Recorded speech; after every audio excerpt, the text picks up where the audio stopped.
అందరికీ. సినిమా చాలా అంటే చాలా బాగుంది. అంటే ఈ జనరేషన్ వాళ్ళకి ఇట్లాంటి సినిమాలు ఖచ్చితంగా రావాలా.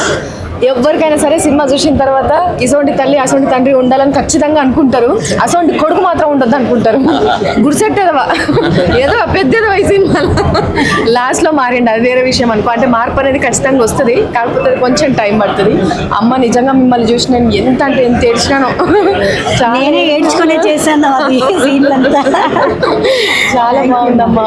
అంటే ఇట్లాంటి తల్లి ఖచ్చితంగా ఉండాలి, ఇట్లాంటి తండ్రి ఖచ్చితంగా ఉండాలి అనుకునే అది. అంటే తల్లిదండ్రుల ప్రేమ నిస్వార్థంగా ఉంటుంది. సో అది అందరికీ తెలిసిందే. ఈ సినిమాలో మంచిగా చూపించిండ్రు. కొడుకులు పిల్లలు ఎప్పుడైనా తల్లిదండ్రులు ఏదైనా కొంచెం కఠినంగా చెప్పిర్రంటే అమ్మో ఏంది మామూలుగా ఇట్లా చెప్తారు, మేమంటే ఇష్టం లేదు కావచ్చు అని చెప్పి కుమిలి ఏడుస్తూ ఉంటారు.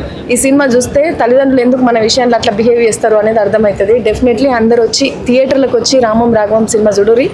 సో మీతో పాటు ఇంకా నలుగురిని కూడా తీసుకొచ్చుకొని కూర్చోబెట్టుకొని చూడుర్రి. అంటే ఏజ్ జనరేషన్ ఏం లేదనమాట. పెద్దోళ్ళ దగ్గర నుంచి చిన్నోళ్ళ వరకు అందరు కూర్చొని మంచిగా చూడొచ్చు ఈ సినిమాని. థ్యాంక్ యూ అన్న. Thank you.